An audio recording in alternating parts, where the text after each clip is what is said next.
Muito bem, pessoal, muito bom dia. Segunda-feira, 16 de outubro, 7 horas da manhã, estamos ao vivo. Este é o Desperta ICL, transmitido para todo mundo através das redes sociais e também estamos ao vivo na TVT, televisão aberta em São Paulo, na Rádio Brasil Atual, na rádio, no nosso radinho em São Paulo também e na TV Quirimurê, na Bahia. Bom dia a todo mundo que está chegando por aí. Vai deixando o seu bom dia nos comentários, tem muita gente. Tem gente de Belém do Pará até o extremo sul do Brasil, tô vendo no chat aqui. Bom dia de Paris, bom dia de Passo Fundo. A Sabrina Oliveira disse que me viu ontem no aeroporto. Era eu mesmo, Sabrina. Bom dia, mas quem tá por aí? Eu já falei Belém do Pará, né? Paris, bom dia da Itália, bom dia, Demore de Lisboa, Recife, São José do Rio Preto, Nova York, Taboão da Serra, Piranga, Minas Gerais, BH, muito bem, a galera tá chegando por aí, Lajeado, Rio Grande do Sul, muito bem, muito obrigado, vai deixando seu bom dia. O nosso chat, vocês sabem, é um chat para vocês conversarem também sobre o que a gente vai falando por aqui. Este programa é o Desperta SL, para quem não conhece, para quem nunca viu, para quem está chegando agora, seja muito bem-vinda, seja muito bem-vindo. Este programa basicamente é um programa para a gente ler as notícias do dia, mas claro, a gente não vai ficar fazendo igual o Google Home e o Alexa, ficar só lendo notícia, né? A gente vai, claro, ler e sempre fazer aquilo que eu gosto de fazer de manhã com todo mundo aqui. Dar o texto e dar o contexto, que são as coisas importantes para a gente começar o dia mais ligado, mais sabido, como dizia minha nona, né? E para a gente despertar, porque o mote desse programa, claro, é despertar, por isso ele se chama Desperta. Uberlândia, Santa Catarina, Rio de Janeiro, Maranhão, Recife, já falei, Curitiba, Teófilo Otoni, Minas Gerais, Porto Alegre, Santarém, que mais? Pessoal da Holanda, bacana, tá nos acompanhando aqui. Santos, São Paulo, muito bem. Muito obrigado pela audiência.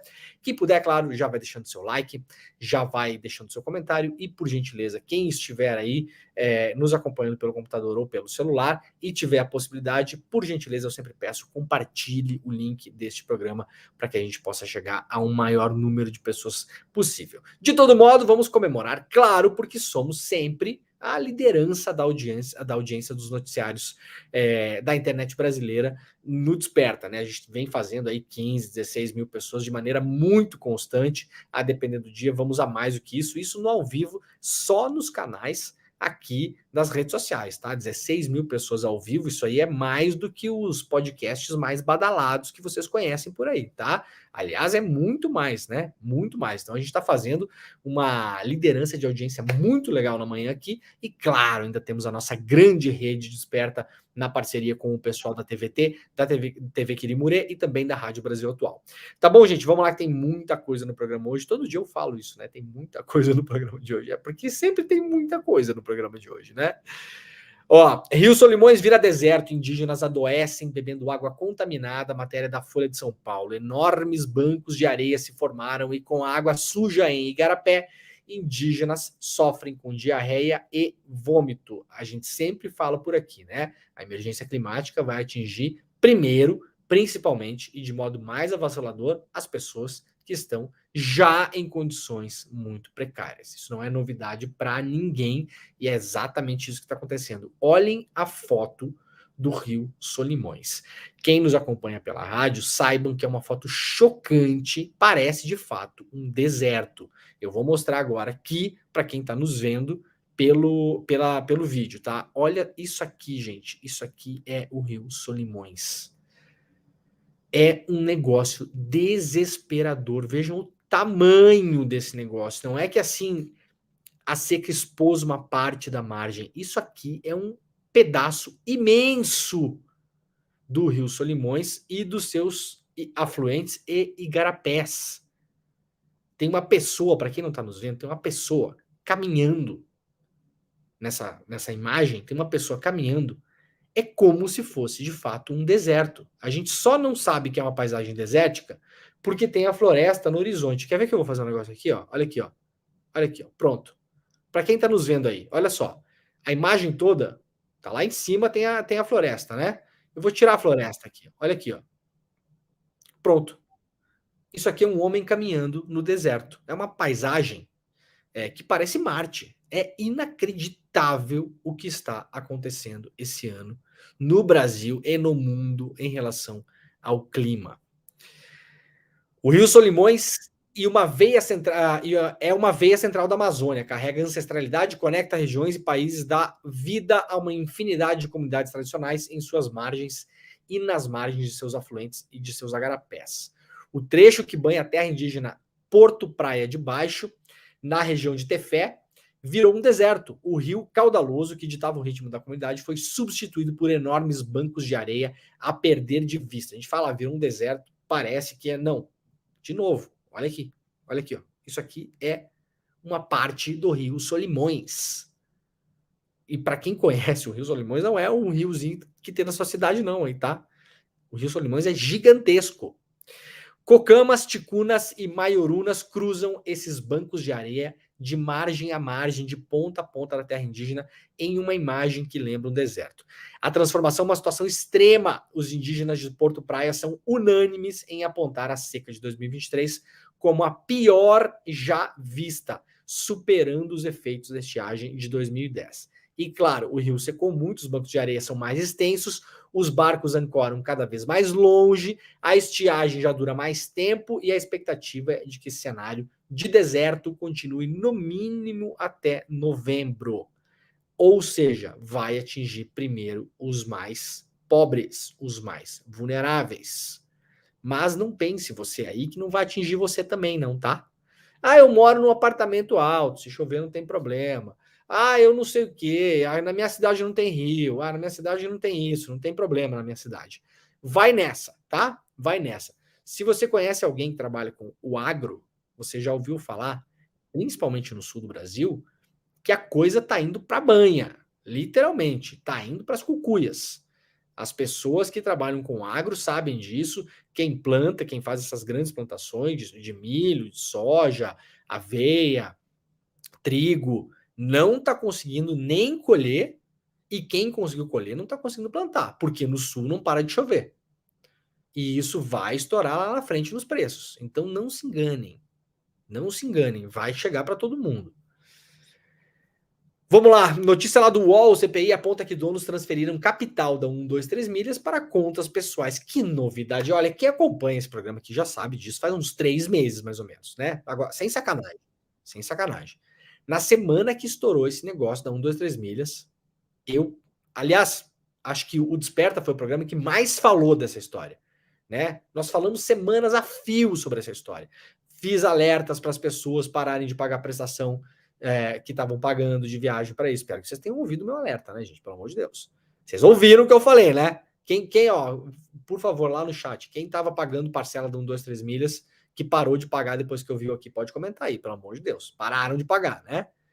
E eu já tinha alertado que essa 1, 2, 3 milhas, ela é parte de um sistema de várias empresas, Max Milhas, compra milhas, vende milhas, não sei o que milhas, várias milhas, né? E falei, olha, essa gente nunca fica na pior. Nunca fica na pior. Porque há uma diferença, as pessoas confundem muitas vezes, né? 1, 2, 3 milhas pediu recuperação judicial, ou 1, 2, 3 milhas faliu, 1, 2, 3 milhas fechou. A gente pensa que o dono da 1, 2, 3 milhas é igual você, que tem lá a sua microempresa, o seu MEI, né? Porque você contém o seu MEI, você contém a sua microempresa, você quando emprega lá um funcionário, 2, 3, tem um comércio, tem um negócio de serviço e tal. Quando a sua empresa vai à falência, se isso acontecer, espero que não aconteça, mas acontece, né? É muito comum você ir à falência. Porque você e a sua empresa, nesse contexto, né? É tudo a mesma coisa. Não é que vai sobrar muita coisa. Mas vocês não se enganem, tá? É diferente no andar. Lá no andar de cima, a coisa é diferente, gente. Essas empresas onde gira muita grana, que tem muito capital, né? Que tem dinheiro entrando e saindo o tempo todo, que tem fluxo de caixa, a empresa pode até ser deficitária. Atenção, isso é diferente da tua empresinha aí, né? Porque a gente está acostumado com o nosso dia a dia. Então, as nossas empresinhas, tal, se ela vai à falência, a minha, por exemplo, se a minha empresa hoje vai à falência, né? Eu vou à falência, minha família vai à falência. Porque é tudo a mesma coisa, né? Você está trabalhando hoje para pagar o dia de amanhã. Nesses casos, onde tem muito fluxo de caixa, diferentemente do nosso caso, cidadão comum, réis mortais, esses casos podem até rolar no prejuízo, ficar rolando, rodando no prejuízo, por anos. Tá? Uma empresa muito grande, ela pode rodar no prejuízo por anos, contanto que ela tenha fluxo de caixa. Então ela pode ter prejuízo contábil, mas ela vai lá e faz uma rodada, e entra investidor, e vem dinheiro, e papapá. Aquela coisa. Empresas do Vale do Silício, que nós conhecemos, Twitter e tal, várias, rodam com prejuízo há anos. O Twitter é uma, deve ter dado lucro 2 ou 3 vezes na história. O resto é só prejuízo. Mas os donos sempre ficam cada vez mais ricos. Por quê? Porque eles têm o salário, porque eles têm distribuição de juros e dividendos das ações que eles têm, porque eles sabem as informações da empresa, então eles têm capacidade também para reter ações na hora certa, para se desfazer de ações na hora certa, né? Eles se auto-intitulam detentores de bônus no final do ano e podem fazer transferências de capital.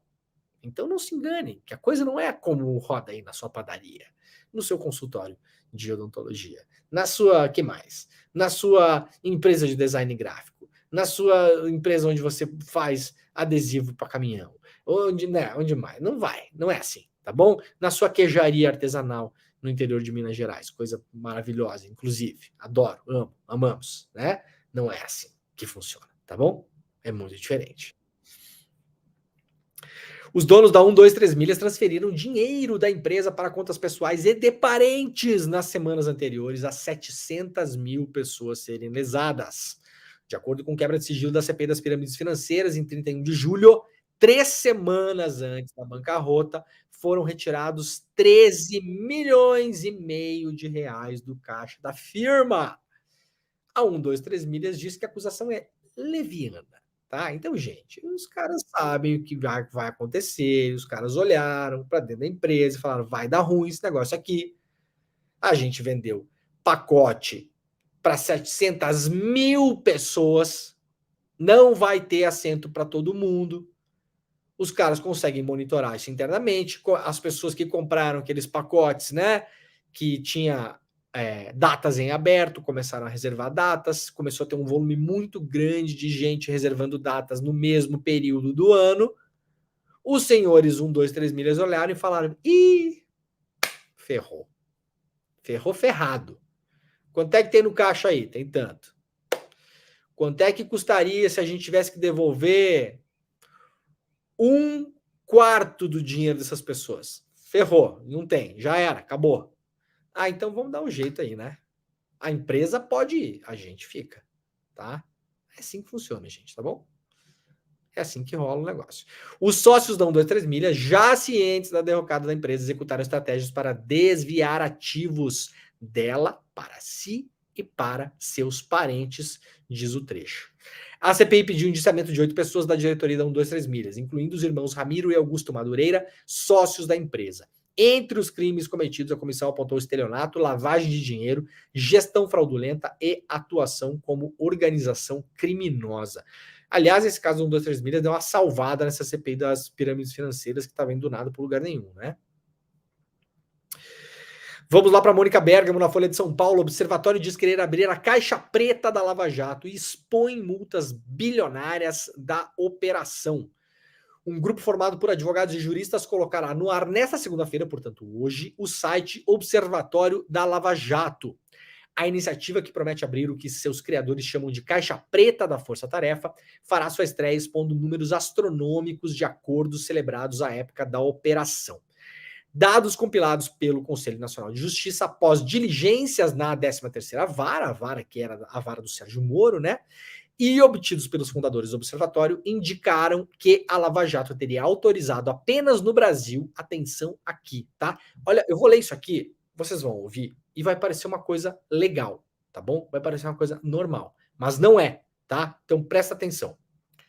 O pagamento, a Lava Jato autorizou no Brasil o pagamento de 10 bilhões de reais em multas essas que foram colhidas dos acordos de leniência com as empresas e também dos acordos com algumas pessoas físicas.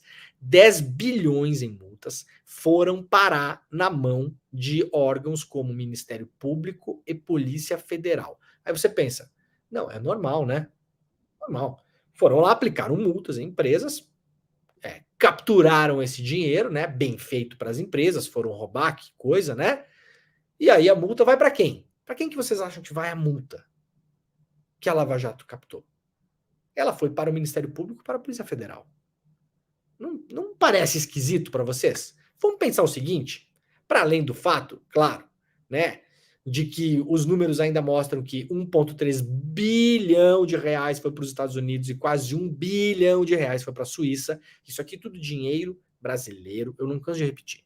Dinheiro brasileiro, do poder público brasileiro, porque esse dinheiro era do poder público, ou seja, nosso, que rodou dentro de empresas brasileiras, onde teve um esquema, sim, de corrupção dessas empresas com agentes públicos, ou seja, corrupção privada, né, para a gente não esquecer.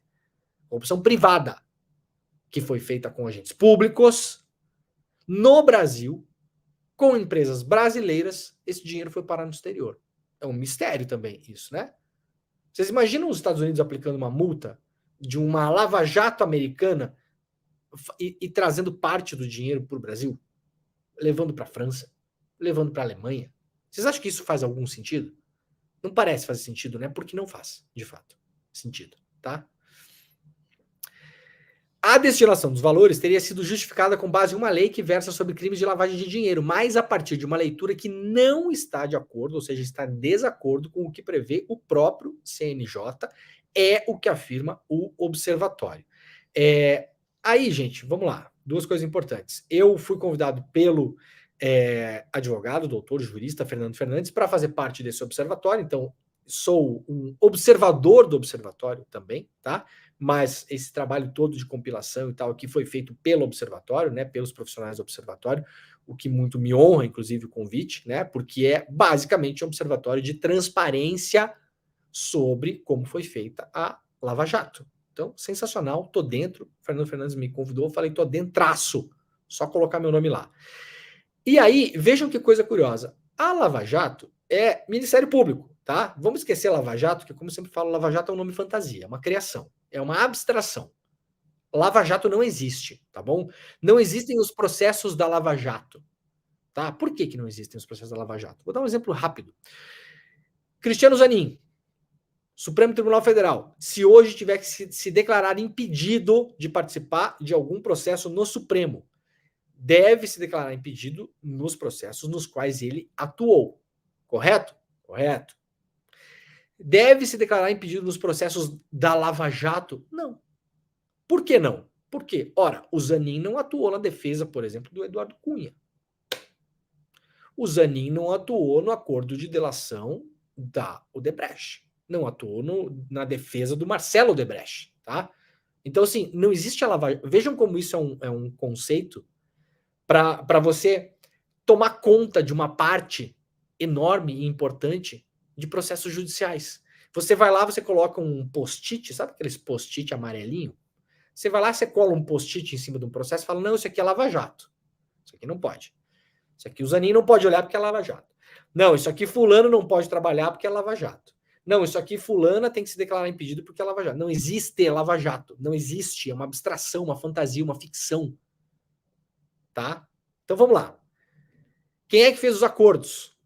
Aliás, sem a CGU, que é outro papo para outra hora. Quem é que fez os acordos? O Ministério Público Federal. Correto? Os acordos foram feitos pelo Ministério Público Federal. Para onde o Ministério Público Federal direcionou 10 bilhões em multas, para além da Polícia Federal? Para o Ministério Público Federal. Vocês vejam que coisa maluca. Por exemplo, vou dar um exemplo. Vamos dar um exemplo. Um procurador, sabendo que pode fazer isso, vai lá e instaura um processo investigativo contra uma empresa. Essa empresa faz um acordo de leniência, porque ela acha que é o melhor para ela. Esse acordo de leniência gera um monte de dinheiro. E esse monte de dinheiro vai parar, direta ou indiretamente, na mão do procurador que investigou a empresa.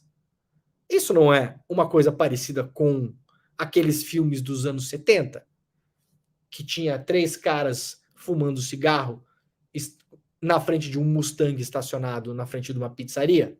Não parece isso para vocês? Não parece extorsão, inclusive, um negócio desse? Como você vai direcionar a multa para o órgão que você trabalha? sendo que você abre a própria investigação. Há casos previstos em lei. Não é o caso, como dizem aqui os observadores do observatório, segundo o CNJ. Você transforma isso numa indústria de multas que vem para o próprio órgão onde você trabalha. Eventualmente, depois, você pode fazer um acordo privado com o órgão onde você trabalha para, por exemplo, montar uma fundação com um CNPJ privado e destinar parte do dinheiro para ela, como fez, ora, a Lava Jato. Vocês entendem o tamanho do escândalo desse negócio? Esse dinheiro, se a Petrobras foi uma vítima, deveria voltar para a Petrobras. Não é? Se no esquema da Odebrecht houve superfaturamento, ou seja, roubo de dinheiro público do Ministério do Planejamento, esse dinheiro deveria voltar para o Ministério do Planejamento. Foi ele que foi roubado. Ou para uma outra destinação pública que não fosse o órgão persecutório e investigador que está investigando as pessoas. Isso é absolutamente escandaloso. E isso tudo estava sob sigilo. Tudo isso estava sob sigilo.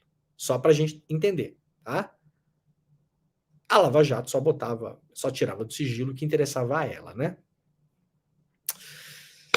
Tá bem explicado? Tá bem explicado, né? Muito bem. 27 agrotóxicos são detectados em água de São Paulo, Fortaleza e Campinas. Repórter Brasil trazendo a matéria hoje. Uma mistura de 27 diferentes tipos de venenos foi detectada na água consumida por parte da população de 210 municípios brasileiros. Entre eles, São Paulo, Fortaleza e Campinas. As informações são resultados de um cruzamento de dados realizados pela Repórter Brasil a partir de informações do Sistema de Informação da Vigilância e da Qualidade da Água para Consumo Humano do Ministério da Saúde, com testes feitos no ano passado.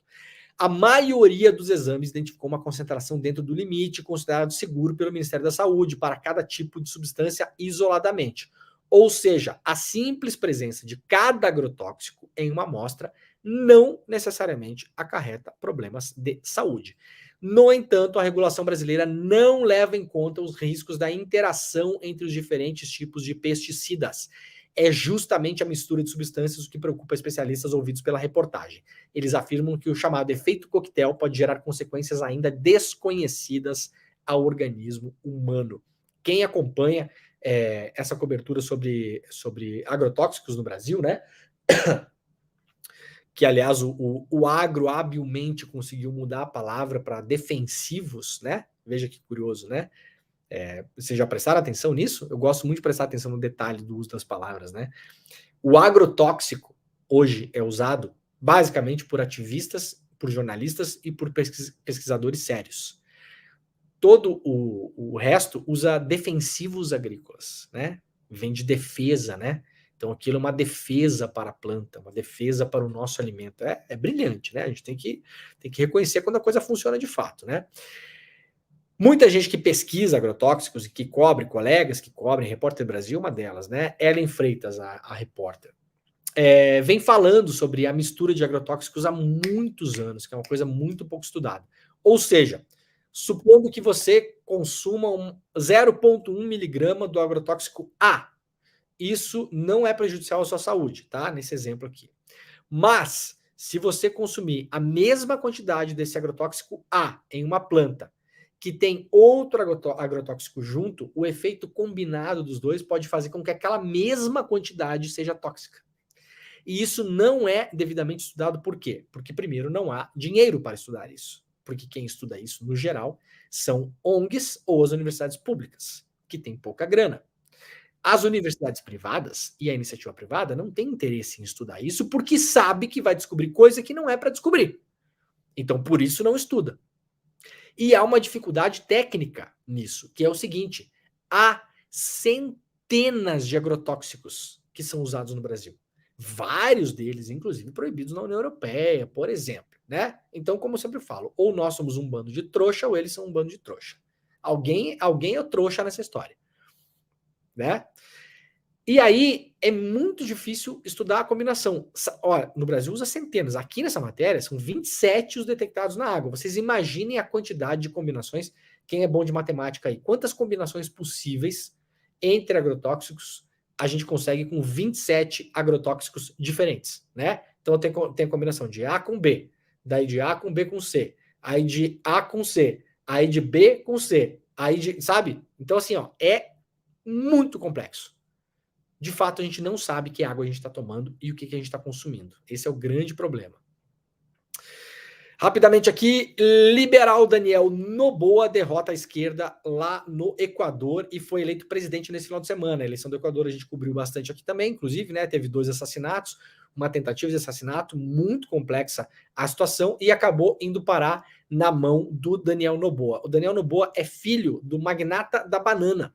Para quem já viajou pelo mundo aí, já viu bananas para lá e para cá, né? Aquelas bananas Chiquita, já viram aquelas bananas? Então, é do pai desse cara, tá? É um bilionário, né? Então, o Equador agora vai ter um presidente que é basicamente eles vão cortar, né?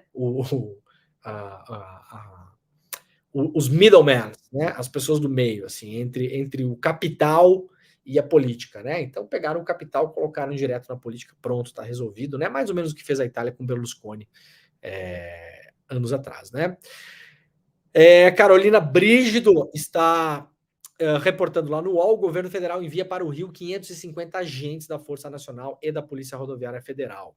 A gente vai acompanhar isso aqui ao longo da semana, né? Porque o assunto da Palestina está tomando conta do noticiário, mas o que está acontecendo no Rio de Janeiro merece muita atenção. Tá? Tá acontecendo uma operação massiva policial no Rio de Janeiro. Essas coisas não costumam acabar bem. O governo vem dizendo, vários interlocutores do governo vem dizendo, o Flávio Dino é um deles, mas não só, várias pessoas, vários influencers, jornalistas, intelectuais ligados ao governo também, vem repetindo o mesmo discurso. Faz uns 15 dias esse discurso se unificou. A gente nota, né? Porque uma pessoa aqui fala uma coisa ali, fala outra lá, você vai pescando, opa, peraí, tá todo mundo falando a mesma coisa ao mesmo tempo, tá acontecendo alguma coisa, né? E o ouvido de jornalista já é treinado para sacar o que tá rolando.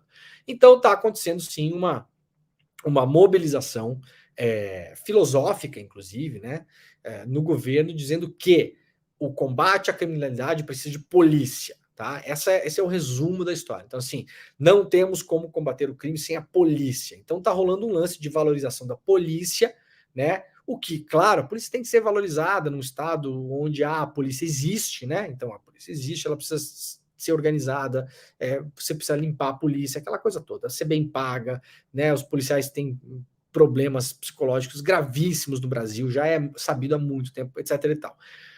O risco disso, você fazer a velha dicotomia falsa, entre polícia bom, bandido ruim. Quem é que faz isso? A direita. Quem faz isso é a direita. A política de law and order, né? Lei e ordem, uma política de direita. Quem ganhou a eleição nos Estados Unidos usando lei e ordem foi Donald Trump, por exemplo. Na Itália foi Matteo Salvini, foi Meloni, né? No Brasil foi Bolsonaro. Então, atenção com esse negócio. Calma lá. Porque polícia e bandido, principalmente no Rio de Janeiro, tá aqui, ó. Você não vê a fronteira. É difícil enxergar a fronteira. Polícia e bandido no Rio de Janeiro é uma zona cinza. Complicada.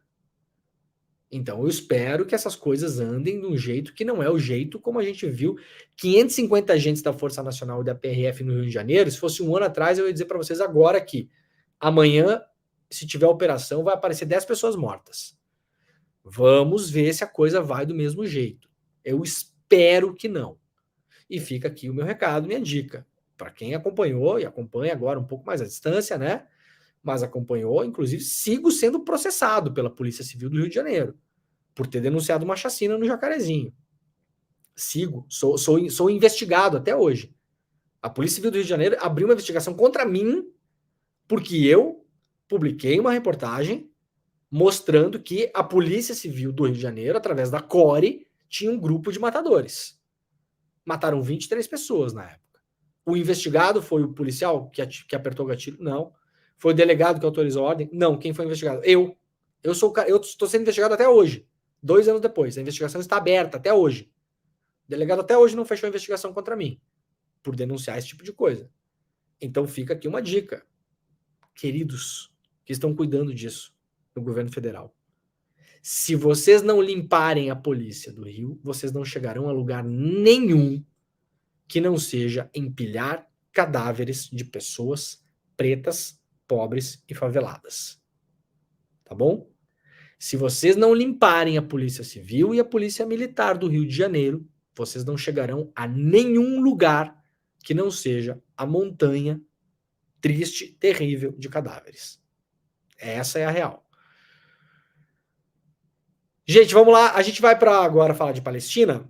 Tem muita coisa aqui, tá? Fiquem por aí, tem bastante coisa. Agora, vamos rapidamente aqui. Tem um vídeo interessante, olha só. Rombo das Americanas. 40 e poucos bilhões de reais, né? Já falei aqui, quase 10 vezes o que a Lava Jato diz ter recuperado para a Petrobras. 10. Não estou exagerando. O que a Petrobras colocou em balanço de recuperação de dinheiro de corrupção foi 6 bi. E isso causou um tsunami no Brasil. 5 anos de caos. Impeachment de Dilma, crescimento da Lava Jato, abuso de poder, governo Bolsonaro, tudo que a gente viu.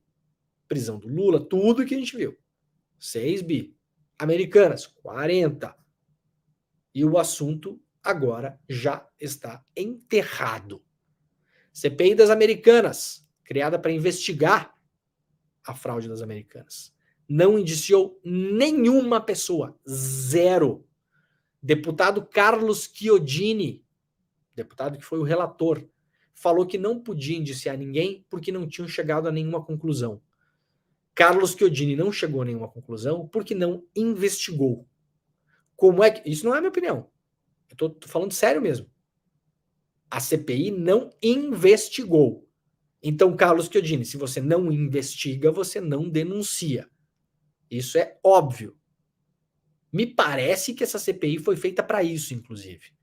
Para, inclusive, dar salvo-conduto agora para os bilionários, controladores, ex-controladores, para falar, não, veja bem, fomos, inclusive, aqui investigados por uma CPI muito séria, muito correta, uma CPI, fomos lá investigados, e a CPI não chegou a conclusão nenhuma, aliás, não nos indiciou, não nos denunciou, é verdade, de fato. A CPI foi ótima para os bilionários das Americanas, foi incrível, né? Saíram limpinhos e ainda ganharam um selo de aprovação. Olha aqui, ó, não corrupto. Quem falou? Não, tá aqui, fomos investigados. CPI tem poder de polícia. Agora tem um detalhe importante. Eles não foram convidados para depor, não foram intimados para depor. Os seus sigilos fiscais, bancário, telefônico, telemático não foram quebrados. Então, se você não investiga, é difícil chegar mesmo, né? A coisa lá no final, né? Aí agora, um dos bilionários das Americanas deu um depoimento para a CVM, Comissão de Valores Mobiliários, que, em tese, controla o mercado financeiro brasileiro, né? Foi lá dar um depoimento, porque a CVM está investigando ainda o caso. Aí, o único trecho do depoimento que vazou, né? O cara não foi lá dar um depoimento de 2 minutos. Foi lá, deu um depoimento. Qual o único trecho que vira notícia? Bilionário das Americanas conta bastidores da crise. Assista. Aí vai lá o Leandrinho assistir. Opa! Sicupira, que é um dos bilionários. Lehman, Teles, Sicupira, tá? É o trio. Sicupira disse à CVM que ficou em choque ao receber ligação do presidente da empresa sobre o escândalo contábil. Que coisa curiosa, né? Que eu acho assim muito curioso. O cara deu um depoimento na CVM, o único trecho de 2 minutos que vazou foi esse. O trecho no qual, basicamente, serve para reforçar a posição deles de que não sabiam de nada. Vamos tocar o trecho para vocês aí? Vamos lá, Pedrinho, bota o trecho para a gente aí, por favor. De 2023. Qual foi o seu contato com ele nesses primeiros dias? Nenhum. Certo. Meu primeiro contato com ele nesses primeiros dias foi quando ele ligou para o Eduardo para dizer que tinha um problema sério na companhia. O Eduardo estava em Portugal. Ele ligou imediatamente para mim pedindo se eu podia vir para o Rio. Pediu o Eduardo também para vir para o Rio. E me falou isso de tarde. Eu vim imediatamente para o Rio, porque eu fiquei com medo do Eduardo não chegar. Eu achei que ia arrumar um voo. E ele falou: não posso esperar. Dá para a gente marcar amanhã. Então, foi aí que eu falei com ele. Isso no dia 5. O Real que te ligou. Me ligou. Ligou primeiro para o Eduardo, depois para isso. Naturalmente, quando ele contou, eu já vi que era uma coisa gravíssima. Isso foi já no dia 6 de Real. Já quando ele chamou para ir, foi isso aí, Veio na mesma hora. isso aí um problemaço. E é pior, né? Porque você tem um problemaço que você não sabe, mas ele também não sabia que era o problemaço. Então, fiquei assim, em choque. Em choque, o que você tem que fazer? Sai do choque e age. Então, vou para lá imediatamente. Aí, no dia seguinte...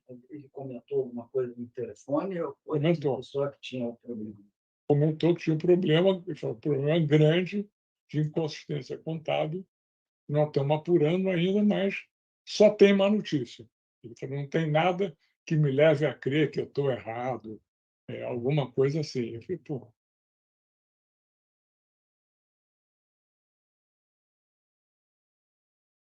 Conveniente, né? Conveniente, né, gente? Vamos lá, resumir a história antes da gente entrar aqui no conflito na Palestina. Maior rombo da história do mercado financeiro brasileiro, possivelmente o maior rombo, a maior fraude da história do capitalismo brasileiro, tá? Tudo bem que a gente não vai voltar lá, né, nas navegações, tá? Mas assim, século XX, capitalismo brasileiro, como a gente o conhece hoje, não tem nada parecido com isso. De novo, o Petrolão é quase assim, uma mosca perto desse negócio. Esses caras eram os acionistas controladores, ou seja, no linguagem popular, dono, né? Eram os donos da Americanas. Abriram mão do controle da empresa 11 meses antes da descoberta da fraude, para a gente não esquecer. Fizeram um movimento muito incomum no mercado, abriram mão de graça. Você, se fosse dono dos Americanas, você ia abrir mão de graça do controle da empresa? Só se você fosse maluco, né? Isso não acontece, gente. Assim, ó, raríssimos casos que acontecem, mas raríssimos, tá? Abriram mão do controle de graça, pega aí, alguém controla aí. Ficaram como acionistas de referência, não sabiam de nada, né? A CPI investigou, não indiciou, não fez nada, não denunciou. Então tem agora o carimbo, o selo de pessoa não corrupta. E agora o único trecho que vaza é o trecho onde o cara fala que, nossa, o cara me ligou, estava em Portugal, que coisa, problemaço, né? Então o que eu fiz? Saí do choque e fui agir. Vamos lembrar, esse cara que apareceu nesse vídeo ganhou uma fortuna com a fraude. Como? Como que ele ganhou dinheiro com a fraude? Mesmo sem saber. Então eu tô admitindo aqui que ele não sabia, tá? Tenho minhas desconfianças, como todos temos, tá bom? Como todos temos. Agora, vamos admitir que a tese está correta, ele não sabia de nada. Ganhou uma fortuna mesmo assim. Por quê?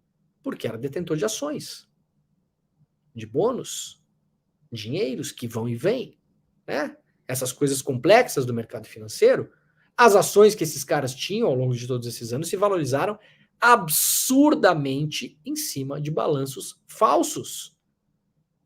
Então essa gente toda ganhou muito dinheiro com essa fraude, muito, mas muito, não é pouco não, né? Então esse depoimento aí, se piscando e mexendo a boca, parecendo velho gagá, tá?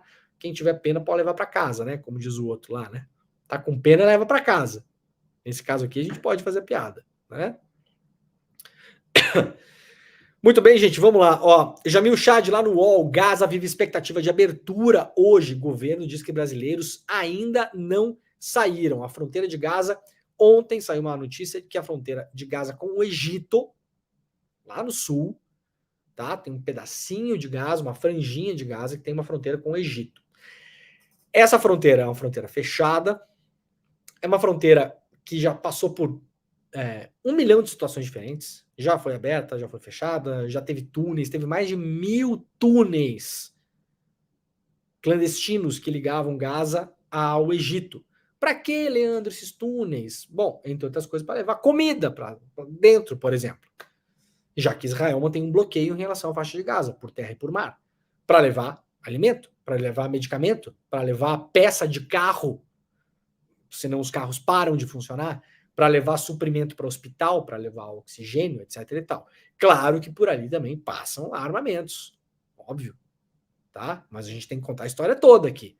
Senão você pensa, da maneira como a gente ouve na imprensa, né, mundial, assim, vou eu lá e falo, tinha 1.200 túneis que ligavam o Egito a Gaza. Automaticamente, mesmo que você não seja um acelerado e esteja preocupado com o que está acontecendo, automaticamente passa pela nossa cabeça. Era para levar fuzil para o Hamas, tá bom? Claro que passava coisa ali, lógico. Mas foram túneis construídos substancialmente para passar produtos para as pessoas. Sabe quantas pessoas vivem em Gaza? Segundo a última estimativa da ONU, 2,2 milhões de pessoas. Sabe quantas pessoas o Hamas tem em Gaza? 40 mil pessoas. Vocês viram a diferença? 2 milhões, 40 mil. Então, quando se fala que é uma minoria, mas não é uma minoria, é uma micro-minoria. Você tem 2 milhões de pessoas, população civil, 40 mil pessoas no Hamas. Esses são os dados oficiais, tá bom? Então, vamos colocar as coisas em perspectiva aqui. Sabem quantas pessoas já saíram do norte de Gaza e caminharam até o sul de Gaza e estão na fronteira agora? A ONU calcula 600 mil pessoas que chegaram lá de todos os modos possíveis e inimagináveis, inclusive a pé. Várias delas morreram no caminho porque foram bombardeadas pelo exército de Israel. Na rota de fuga. Rota de fuga essa compelida pelo exército de Israel, que mandou as pessoas saírem do norte de Gaza. Muita gente acredita agora, nesse momento, aliás, que Israel vai anexar o norte de Gaza. Então, Gaza, que já é pequeno, ficará pela metade. Ou ficará em 2/3. E agora, há vários brasileiros lá e o governo brasileiro está na região. O trabalho do governo brasileiro, nesse caso, é espetacular. Vocês poucas vezes vão me ouvir falar isso aqui no programa. Quem acompanha o programa sabe, né? Que aqui a gente distribui mais porrada do que carinho. Carinho só para vocês, só para quem acompanha o programa, né? Mas para os homens de poder, para os homens e mulheres de poder, a gente dá mais porrada aqui, porque a nossa crença é que a porrada faz a coisa funcionar, né? Faz a pessoa que está lá no posto de poder abrir o olho, se espertar. Agora, o trabalho do governo brasileiro, neste caso, de repatriação dos brasileiros que estão em Israel e em Gaza, é espetacular. Eu vou dizer mais, é o melhor do mundo. A Grã-Bretanha estava cobrando 1.200 libras de passagem aérea para tirar os seus cidadãos de Israel, para vocês terem uma ideia. Tá bom? Então, para quem gosta de liberalismo, Margaret Thatcher, ô fã da Margaret Thatcher, vai lá morar lá. Vai lá pagar passagem para sair da guerra. O governo brasileiro já mandou 5 aeronaves para buscar brasileiros. Agora já pode ter mudado o quadro, mas até anteontem era o único governo que tinha feito isso. Único. No mundo. É espetacular o trabalho do governo brasileiro. Parabéns para todo mundo. Isso aqui, quando a gente fala isso, parece que assim, parabéns para o Lula, né? Não, claro, também, óbvio. Mas assim, gente, tem milhares de pessoas trabalhando nesse projeto de trazer as pessoas para cá. Milhares. Vocês não têm ideia. Eu falei com muita gente, assim, Itamaraty, pessoal da defesa, pessoal de relações da presidência, das relações internacionais da presidência. Gente, tem um mundo trabalhando para trazer essas pessoas para cá. Então, parabéns para todo mundo que está se arriscando para fazer esse trabalho, tá? O problema é que o jornal La República, hoje pela manhã, e o jornal Haaretz, que é um jornal de Israel, estão dizendo que a fronteira está fechada. E isso é baseado numa nota do próprio governo israelense. Lá no La República, publicado às 9 horas da manhã, hoje, escritório do premier Netanyahu, por hora não há cessar-fogo. Então diz aqui a nota, não há neste momento nenhum cessar-fogo e nem ingresso a Gaza de ajuda humanitária em câmbio, em troca da saída de cidadãos estrangeiros. Palavras do governo de Israel. Isso aqui até antes de eu entrar no ar, tudo pode mudar, né? Talvez as coisas tenham mudado nos últimos 15 minutos. Mas, por enquanto, a informação que temos, a fronteira com o Egito segue fechada. E segue fechada porque Israel não vai fazer cessar-fogo na região. Acaba de dizer isso hoje pela manhã, horário europeu. O Haaretz estava dizendo que a única coisa que eventualmente estava passando na fronteira era água. Tá? Deixa eu ver se eu consigo recuperar aqui, porque eu estava no live blogging do Haaretz aqui. Eu acho que já andou. Aqui, ó. Cadê? Água. Deixa eu botar no artigo cheio aqui. Full article, water. Já saiu daqui. Mas, enfim, o Haaretz estava dizendo que a única coisa que podia estar passando pela fronteira era água.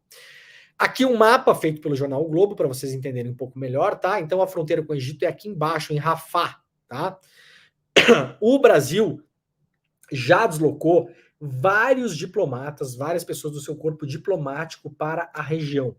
Brasil desloca diplomatas para dar suporte a brasileiros na fronteira de Gaza com o Egito. Segundo o Itamaraty, são 22 brasileiros, 7 palestinos com visto ou autorização de residência e 3 parentes próximos de brasileiros que estão querendo sair de Gaza. A Embaixada do Brasil no Egito mobilizou uma equipe de diplomatas para Ismaília, no norte do país, com o objetivo de prestar assistência aos cidadãos brasileiros que se encontram na fronteira entre a faixa de Gaza e o Egito.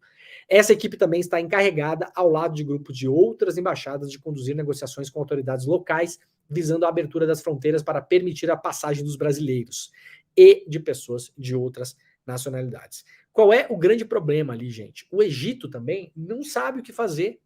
Vocês imaginem a situação, a catástrofe, de fato, que está sendo forçada pelo governo de Israel. Eu não vou cansar de repetir isso aqui. O Hamas é considerado um grupo terrorista por vários países do mundo. O Brasil não está entre eles. A Noruega também não está. Vários países não estão. A ONU não considera o Hamas um grupo terrorista. Mas a gente, no debate político, é muito importante você não perder a humanidade também. Então, alto lá vocês aí, tá? Também, alto lá. Cuidado. O que o Hamas fez é um ato terrorista. Tá bom? Não há outra palavra, gente. Tem sequestros civis, tem assassinato de civis, tem uma série de coisas ali. No plano de fundo, há, claro, uma luta anticolonial da Palestina, uma luta anti-ocupação, tem tudo isso, tá bom? Agora, a atitude do Hamas, ela foi feita para causar terror. Então, sem meias palavras em relação a isso, tá, gente? Por favor, vocês não precisa dar volta em relação a isso. Não é necessário ficar desviando o caminho. Uma coisa é uma coisa, não elimina a outra. O Hamas, inclusive, foi insuflado, né? Foi aplaudido pelo governo de Israel, pelo Netanyahu, inclusive, porque queriam um Hamas forte para enfraquecer os moderados da Palestina, fortaleceram os radicais. Então, não dá para ter meia palavra nesse negócio, tá, gente? Também, senão a coisa fica complicada, né? Cuidado com a mistura entre uma coisa e outra, tá? Agora, dito isso, vírgula, quem precisa ser veementemente cobrado neste caso é um Estado soberano, que é o Estado de Israel. Uma coisa é você negociar com o Hamas para liberar os brasileiros que estão lá, que é o que o Itamaraty vem fazendo, a diplomacia brasileira vem fazendo, etc. e tal. Agora, o Hamas não é um Estado soberano. O Hamas não tem assento na ONU. O Hamas não pode ser... não há os mecanismos internacionais de diplomacia, de conversa e, eventualmente, de penalização, mas com Israel há. Então é por isso que se cobra muito, ou que se deveria, muita gente não está fazendo isso, né? Mas aqui a gente está fazendo isso. Cobrar Israel. Por quê? O Hamas assinou os protocolos de Genebra? As convenções sobre o que pode ou não pode numa guerra? Não, Israel assinou. O Hamas não assinou por quê? Porque não é um país, ora. Você vai cobrar que não se cometa atrocidades. De quem que você vai cobrar mais? Claro que a gente pode falar, Hamas, não faça isso, pelo amor de Deus, devolvam, etc e tal. Qual é a chance? Quem é que pode ser mais ouvido? Inclusive pelos mecanismos internacionais. Porque assinou voluntariamente os protocolos que definem as leis, as regras numa guerra. Você sabia o que é as regras numa guerra? Foi Israel que assinou. Entre as regras de guerra que Israel assinou, é signatário dos protocolos de Genebra, você não pode bloquear estradas para ajuda humanitária, não pode cortar água, não pode cortar luz, não pode atentar contra a população civil, não pode impedir que as pessoas deixem uma zona, não pode forçar a movimentação em massa de pessoas. Tudo o que Israel está fazendo neste momento em Gaza é ilegal, segundo acordos que Israel assinou. Ou, na linguagem popular, crimes de guerra. Se queremos falar nisso, esse é o nome. No limite, dá para falar também terrorismo de Estado. Tudo isso cabe em relação ao que Israel está fazendo agora. Nada disso apaga os civis inocentes que foram vítimas do Hamas. Tudo isso está dentro de um contexto. A história de que esse assunto é muito complexo para a gente poder analisar ele, ela é perigosa, sabia, gente? Porque quando você fala o seguinte, esse assunto é muito complexo, então qualquer coisa que eu opinar, eu vou ser cancelado por um lado ou pelo outro. Quando você não faz isso, prevalece a narrativa dominante. Qual é a narrativa dominante? Nas instituições, na imprensa mundial, desde a fundação de Israel, principalmente dos anos 60 para cá. Israel está se defendendo desse bando de bárbaros loucos que querem acabar com todo mundo. Essa é a narrativa dominante. Como bem falou o Edu Moreira na sexta-feira passada, a Torre Eiffel e o Empire State ficaram com as bandeiras de Israel. Ora, não há vítimas inocentes na Palestina, na Cisjordânia e em Gaza?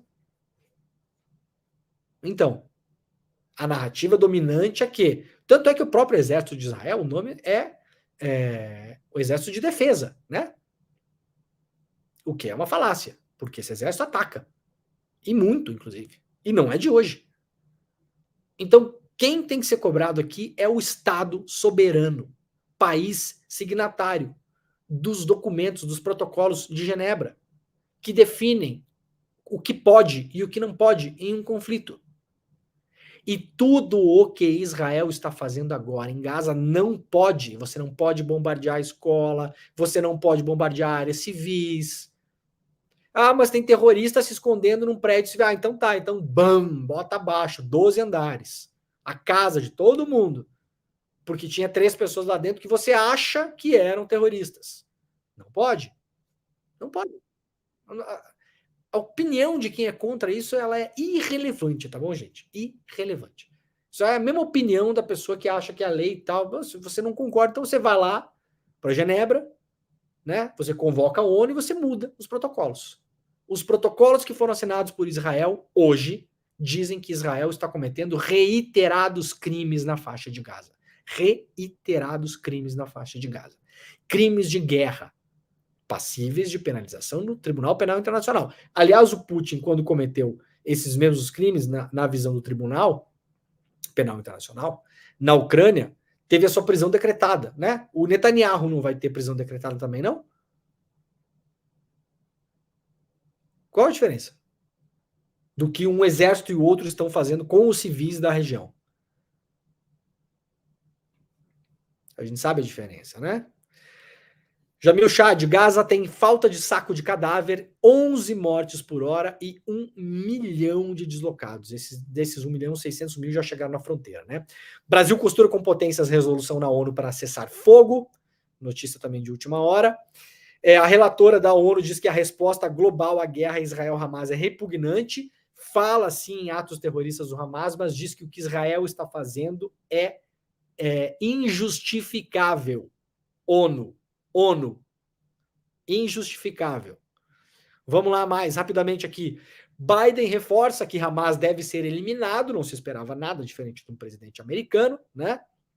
Lembrando que o Hamas não é só o seu braço armado, então também muito cuidado. Há um motivo pelo qual a ONU não classifica o Hamas como um grupo terrorista, né, gente? O ISIS é um grupo terrorista para a ONU. O Boko Haram é um grupo terrorista para a ONU. O Hamas não é. Então haverá um motivo, né? Não é uma decisão que alguém jogou uma moeda para cima. Então bora estudar um pouquinho e entender. Haverá um motivo pelo qual. Talvez agora, a partir desse ataque terrorista que aconteceu, a ONU mude de ideia. O que não seria nada fora do comum. Porque realmente foi algo terrível, inimaginável, nojento, repugnante o que o Hamas fez. Não há meias palavras para isso, né? Então, Biden diz, Hamas deve ser eliminado, isso aqui é retórica populista, Hamas não será eliminado, como a Al-Qaeda não foi, como o ISIS não foi. Isso aqui é só retórica belicista de guerra, tá? Isso não vai acontecer. Isso só vai insuflar mais os confrontos, tá? Mas, importante, ainda mais para um presidente dos Estados Unidos falando isso. O Biden falou que se Israel ocupar Gaza, isso será um erro. Um erro. Né? Não é um erro, né, Biden? É um crime. É um roubo, é uma atrocidade. Né? É tudo isso. Mas, vindo do Biden, a gente, tudo bem, ficamos no erro. Né? Bom, gente, isso já está espalhando bastante. E aqui no Brasil, o jornalista Breno Altman está sendo vítima de ataques brutais. Quero prestar minha solidariedade ao Breno Altman, que aliás é judeu, né? Vem se posicionando contra o que Israel está fazendo e vem sendo vítima de ataques muito, muito nojentos nas redes sociais.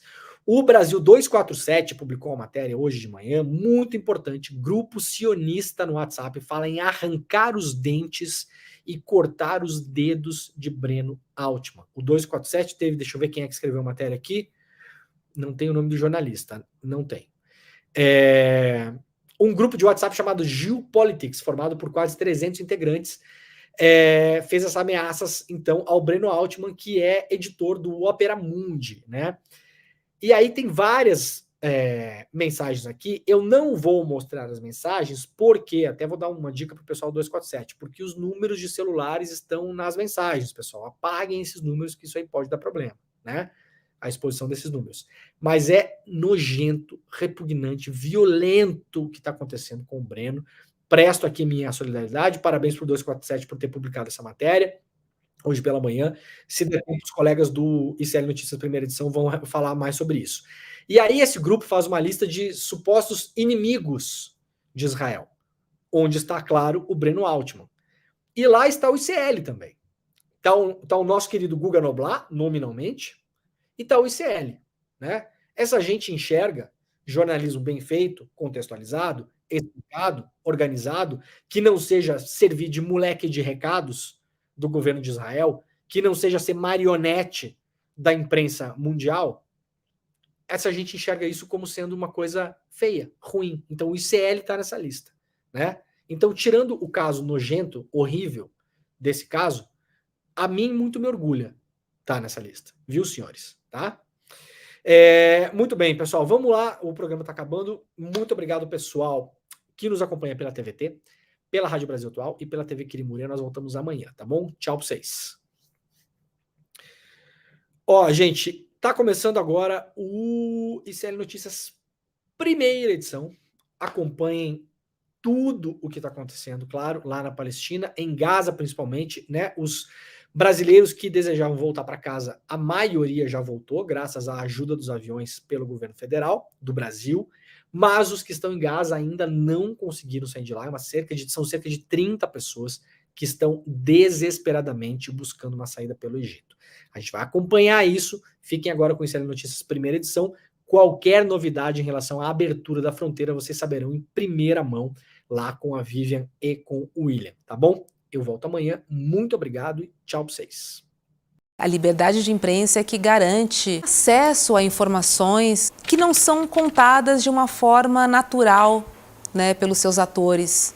ela faz parte da democracia, caminha lado a lado com quem quer progresso, com quem luta por direitos, porque a liberdade de expressão garante essa pluralidade de informação.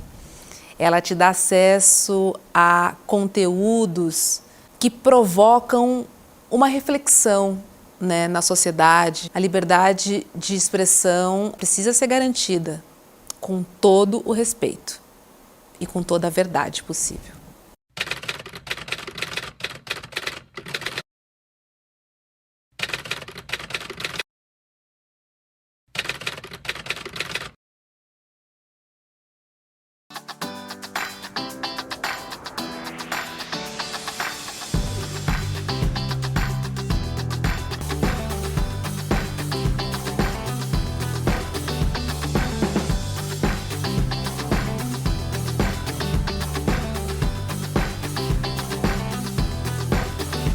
Olá pessoal, meu nome é Dênia, eu sou a professora do curso de Hatha Yoga e eu vim aqui para falar um pouquinho sobre o nosso curso, todos os benefícios da prática. Então a gente tem benefícios tanto no corpo físico, se você tem alguma dor, alguma doença, venha que você vai se sentir bem. O processo de transformação vai assim lentamente, mas vai aliviando as suas dores. Ou se você está passando por alguma dificuldade, né, mental, um trabalho mais do emocional, como ansiedade ou depressão, a prática alivia os sintomas. Então acessem aqui e participem do curso.